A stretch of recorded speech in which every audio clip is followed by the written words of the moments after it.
No one heard an explosion, no cities burned, no armies crossed borders. And yet, somewhere in Washington, inside a quiet, almost forgettable room at the Federal Reserve, a decision was made that would fracture an entire continent. It arrived without sirens or speeches, disguised as policy, wrapped in technical language, and justified as necessity. An interest rate was raised, and the world tilted. At the end of the 1970s, the United States was gripped by a slow-burning panic. Inflation was devouring savings, hollowing out wages, and eroding faith in the dollar itself. For an empire built not just on military power, but on financial credibility, this was an existential threat. If the dollar fell, American dominance would follow. Something drastic had to be done, and it had to be done now. To most observers, what followed looked like discipline, even courage. Tight money, painful medicine, a central bank proving it was willing to hurt in order to heal. This is how the story is usually told. A triumph of resolve, a masterstroke that crushed inflation and restored order. But this version of events only survives if you stop the story at America's borders. Because money, especially American money, does not respect borders. When the United States pulls liquidity inward, the rest of the world is not gently adjusted. It is drained. Capital rushes home, the dollar surges upward, and debts denominated in that dollar suddenly become unbearable. What feels like stabilization in Washington becomes suffocation elsewhere. This is where the official narrative begins to crack. The shock that rescued the U.S. financial system did not vanish into thin air. It traveled outward through global banking networks, through contracts signed years earlier, through loans eagerly offered to the developing world when dollars were cheap and optimism was abundant. And no region was more exposed than Latin America. What followed was not a random misfortune or an unfortunate side effect. It was a transfer of pain, deliberate in its mechanics, devastating in its consequences. An economic earthquake whose epicenter lay in the United States, but whose ruins would bury Mexico, Brazil, Argentina, and an entire generation that had believed development was finally within reach.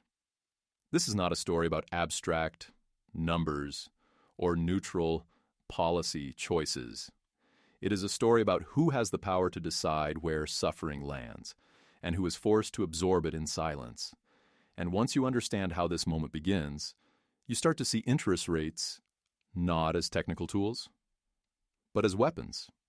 Quiet, legal, and extraordinarily effective. To understand why the shock was so lethal, you have to return to Latin America before the fall, before the panic, when everything still looked like progress. In the 1970s, the region was flooded with optimism, and more importantly, with dollars. After the oil shocks, global banks were sitting on mountains of petrodollars, and they needed somewhere to park them. Latin America looked perfect. Fast-growing populations, ambitious governments, and an unshakable belief that development was inevitable. Loans arrived easily, almost seductively. Bankers from New York and London flew south with glossy projections and reassuring smiles, promising highways, dams, factories, and modern cities.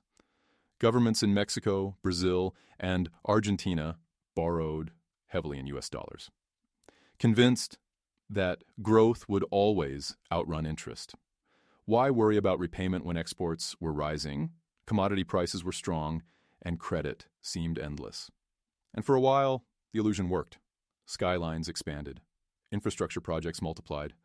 Politicians spoke the language of sovereignty and industrialization, confident they were finally breaking free from colonial dependency. Debt was not seen as a trap, but as a bridge to the future. After all, the lenders were respectable Western banks, and the dollar was stable. What could possibly go wrong? What almost no one wanted to admit was how fragile the arrangement truly was. These debts were not in local currencies. They were denominated in dollars, tied to interest rates set thousands of miles away by people who had never walked the streets of Sao Paulo or Mexico City. Latin America's prosperity was balanced on a variable it did not control. As long as U.S. interest rates stayed low, the system held. But that stability was an illusion built on American convenience, not Latin American security. The region had chained its future to the price of money in Washington without fully understanding what would happen the moment that price changed. By the late 1970s, Latin America was no longer just developing. It was leveraged. Deeply, dangerously leveraged. And when the tide finally turned, it would become painfully clear that this was never a partnership between equals. It was a dependency disguised as opportunity, waiting for a single shock to expose it. At the center of this unfolding drama stood a man who looked nothing like a villain and spoke like no revolutionary. Paul Volcker was tall, austere, almost monastic in demeanor, a cigar often dangling from his hand like an afterthought. He did not sell dreams. He did not charm audiences. He believed above all else in credibility, specifically the credibility of the U.S. dollar. When Volcker took control of the Federal Reserve in 1979, he inherited what many in Washington quietly feared was a losing battle. Inflation was no longer a temporary problem. It had become a way of life. Prices rose relentlessly, confidence evaporated, and the world began to question whether America could still anchor the global financial system. For Volcker, this was not merely an economic issue, it was a test of empire. His diagnosis was brutal and simple. Inflation had to be crushed, not managed, not negotiated with.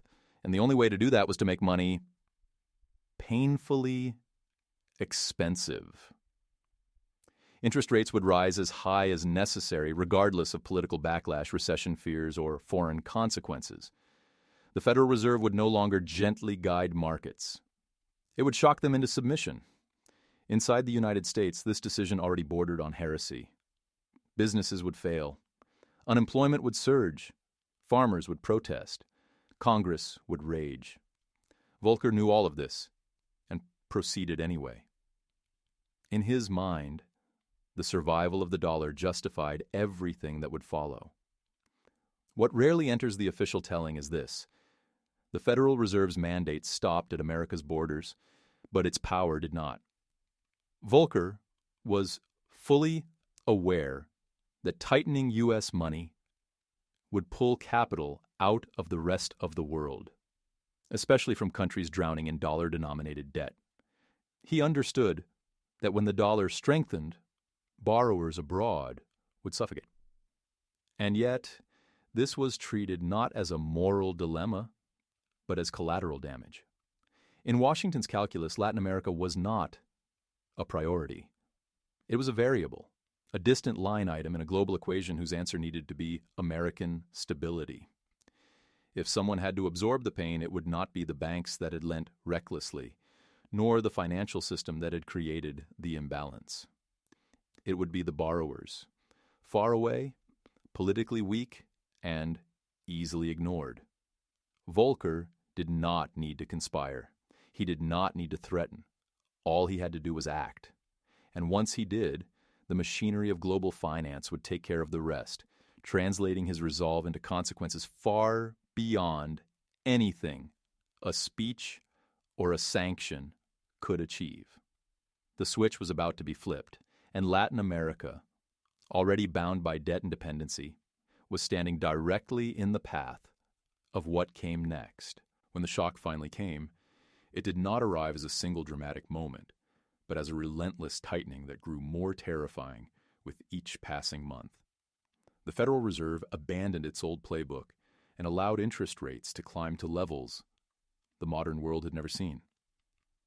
By 1981, rates pushed toward 20%, and the cost of borrowing in dollars became suffocating almost overnight.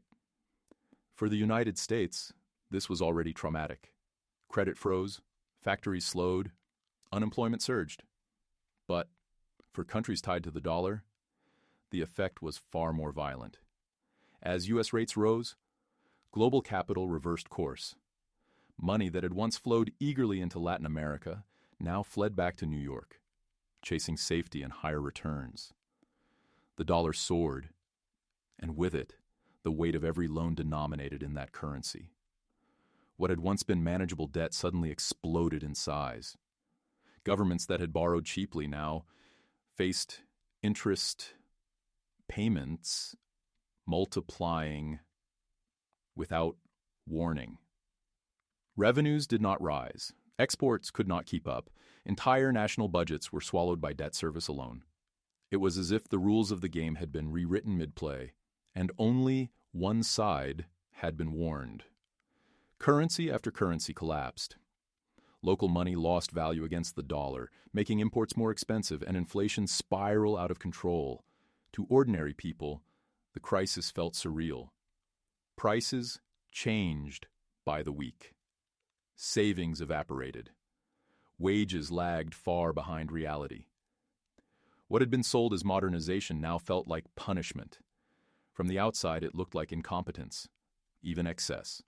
Commentators spoke of irresponsible governments and reckless borrowing. But this narrative ignored the mechanism at work. These economies were not collapsing because they had suddenly failed. They were collapsing because the cost of money had been weaponized by a system they did not control. Each rate hike in Washington echoed like a distant thunderclap across Latin America. Ministries scrambled. Central banks burned through reserves. Emergency meetings became routine, then desperate. The crisis was no longer theoretical. It was unfolding in real time, and there was no off switch. By the early 1980s, the illusion of stability was gone. What remained was a region trapped between debts that could not be paid and populations that could no longer endure the consequences. The shock had done its work.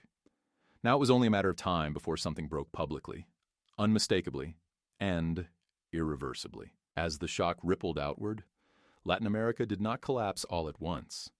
It unraveled slowly, painfully, in ways that statistics could never fully capture. Governments imposed emergency measures, cutting spending, freezing wages, and raising taxes, hoping to buy time. Instead, they bought anger. The promise of development curdled into austerity, and the social contract began to fracture. Inflation turned from a threat into a daily terror. In cities like Buenos Aires and São Paulo, prices changed so fast that money itself seemed unreliable. Workers rushed to spend their wages the moment they were paid, knowing tomorrow they would be worth less. Middle classes, once symbols of stability, watched their savings dissolve. Poverty spread, not as a sudden disaster, but as a creeping normalization. At the same time, the contrast could not have been sharper. While Latin American economies were suffocating, Wall Street was learning how to survive the storm. U.S. banks had exposure, yes, but they also had leverage, political access, and a government unwilling to let them fail. Losses were negotiated. Timelines were extended. The system bent, but it did not break.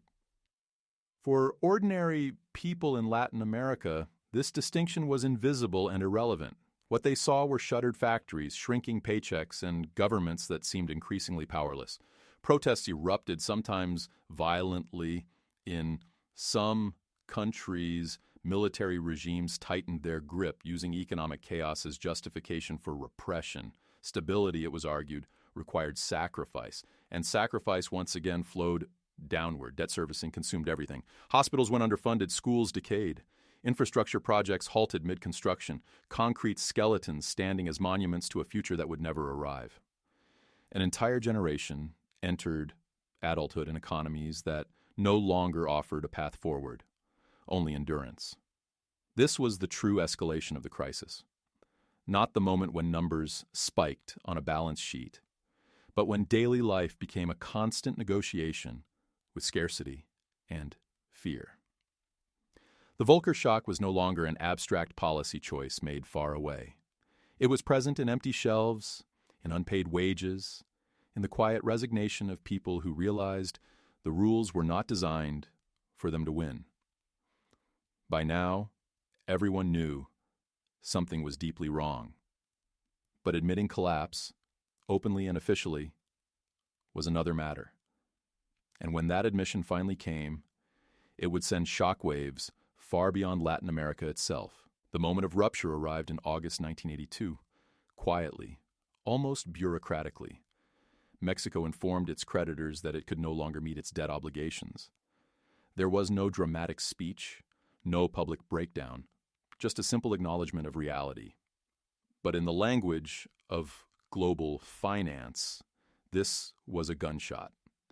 Mexico was not a minor borrower.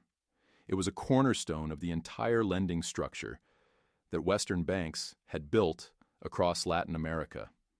If Mexico could not pay, the assumption that these debts were safe collapsed instantly.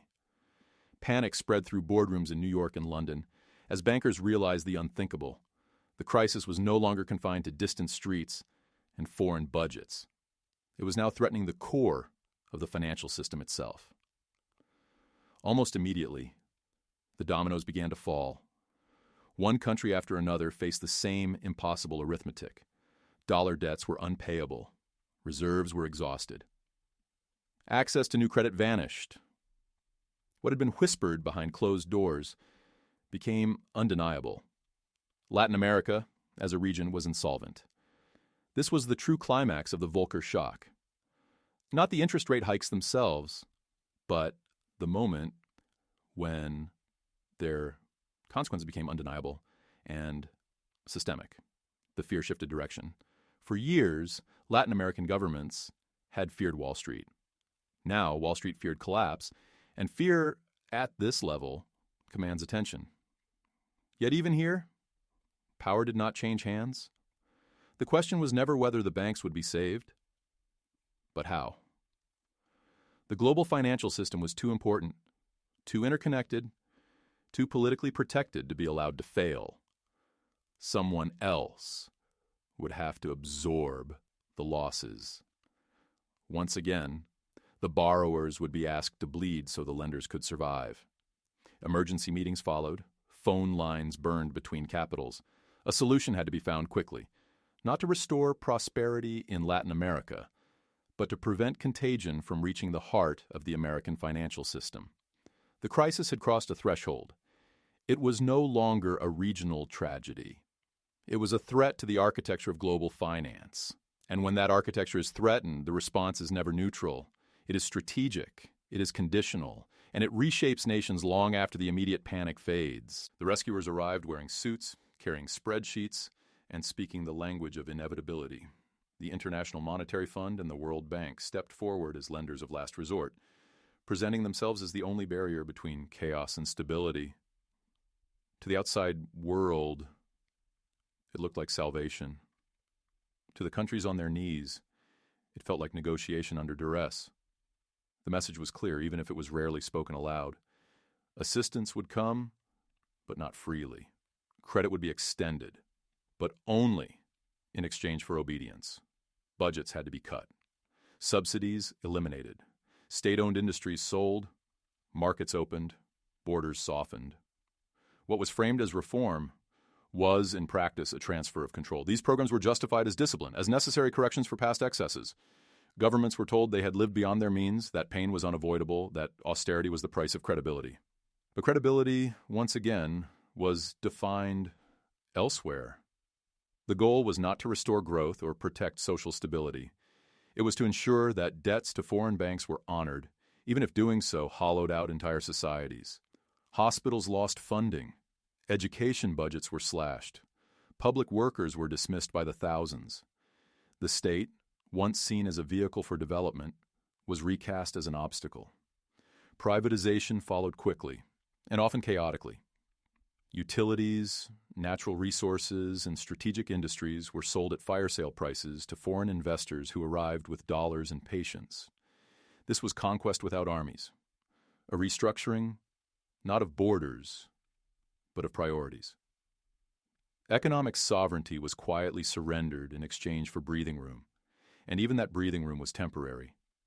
Growth stagnated. Inequality exploded. The promised recovery never quite arrived. What emerged was a new order, one in which Latin American economies were permanently disciplined by debt and surveillance. Budgets were no longer written solely for citizens but for creditors. Policy debates narrowed. Options disappeared. The crisis had ended, officially, but its logic had embedded itself deep into the structure of the state. The shock had passed, but the system it created was designed to endure.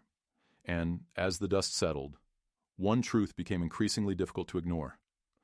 The rescue had not been about saving Latin America. It had been about stabilizing a global financial system that could not afford to admit its own fragility. As the crisis was slowly repackaged as recovery, the balance of winners and losers became unmistakably clear. Latin America was told it had been stabilized, yet almost everything that made future growth possible had been stripped away or sold off. What looked like rescue from a distance was, up close, a massive redistribution of wealth and power. U.S. and European banks, once exposed and frightened, emerged remarkably intact.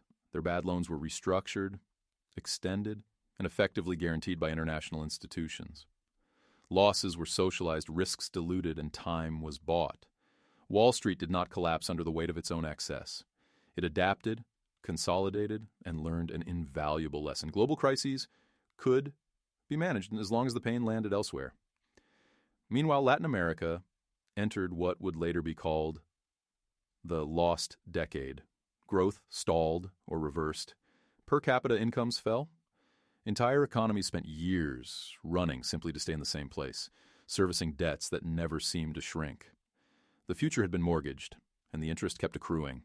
Foreign investors moved in carefully, then aggressively. Companies that had once been symbols of national pride, telecommunications, energy, transportation, were acquired at fractions of their former value. Capital returned, but on different terms. Profits flowed outward. Control flowed with them. Development became something extracted, not built. The deeper damage, however, was not only economic. Trust eroded. Faith in institutions collapsed. Democracy, already fragile in many countries, struggled under the weight of austerity and disillusionment. Politics polarized. Social cohesion thinned.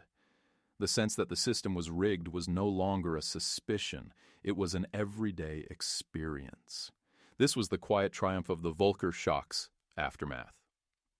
Not the defeat of inflation, but the reassertion of a financial hierarchy in which some countries issued the rules and others absorbed the consequences. The crisis did not end dependency. It refined it, locking entire economies into a position where stability depended on obedience. By the time the dust truly settled, the question was no longer how Latin America had fallen so far, but how such a transformation could be presented as responsible policy rather than what it really was, a disciplined retreat from sovereignty enforced by debt and sanctified by expertise. Long after the headlines faded, the consequences of the shock continued to echo through Latin America's political and social landscape. The crisis was officially over, yet its aftershocks became permanent features of everyday life. Growth returned, slowly and unevenly, but something essential had been lost. The belief that the future could be shaped from within. A generation came of age under austerity. They inherited weakened states, precarious labor markets, and institutions trained to listen upward toward creditors and rating agencies rather than outward toward citizens. Economic policy narrowed into a technical exercise, stripped of ideology, stripped of ambition, presented as there is no alternative. Democracy survived, but in a diminished form, constrained by debts accumulated long before many voters were even born. The memory of the crisis reshaped political instincts. Skepticism toward foreign capital hardened. Distrust of international institutions deepened. In some countries, this resentment fueled populist movements. In others, it produced apathy and withdrawal. Either way, the social fabric bore the imprint of the 1980s, a decade that taught millions that progress could be reversed overnight by decisions made far beyond their reach. The Volcker Shock itself gradually faded into abstraction, reduced to a footnote in economic history, praised for defeating inflation and restoring confidence. Rarely was it discussed as an event that rearranged global power, or as a moment when financial stability in the center was secured by sacrifice at the periphery. The suffering was compartmentalized, localized, and quietly forgotten by those who benefited most. Yet the structure it created endured. High sensitivity to U.S. interest rates, chronic vulnerability to capital flight, a constant need to reassure external markets. These were not accidents. They were the legacy of a system designed to discipline, not empower. By the time the world entered the 21st century, the shock no longer felt like a singular event. It felt like a warning embedded in history, waiting to be noticed again. And as new cycles of debt and tightening began to emerge, the old question resurfaced, heavier than before. Had anything truly changed, or had the lessons simply been ignored? Today, the language has changed, but the mechanism feels uncomfortably familiar. Interest rates rise again. Capital tightens. Debt burdens swell quietly in the background. Once more, decisions made at the core of the global financial system ripple outward, testing which countries can absorb the pressure and which ones will crack first. History does not repeat itself cleanly, but it rarely needs to. It only has to rhyme. The Volcker Shock is remembered as a necessary act of discipline, a moment when resolve triumphed over chaos. But discipline for whom and at what cost is rarely asked with the same intensity. Inflation was defeated, yes, but an entire region paid the price. Development was delayed, sovereignty was compromised, and the rules of global finance were rewritten to favor those who already held power. This is the quiet truth buried beneath the praise. Interest rates are not neutral. They are instruments of hierarchy. When raised at the center, they pull wealth, stability, and control inward, leaving the periphery to adjust, endure, and explain its suffering as failure rather than design. You are often told that markets are impersonal, that no one is in charge, that outcomes are unfortunate but unavoidable. Yet the story you have just heard says otherwise. Someone always chooses, someone always benefits, and someone else is left to absorb the shock. Latin America survived the 1980s, but it did not escape unchanged. Neither did the global system that fed on its collapse. And as the world once again drifts into an era of tightening money and fragile debts, the question is no longer historical. It is immediate. When the next shock comes, who will be asked to sacrifice this time? And how long will it take before we pretend, once again, that no one could have seen it coming?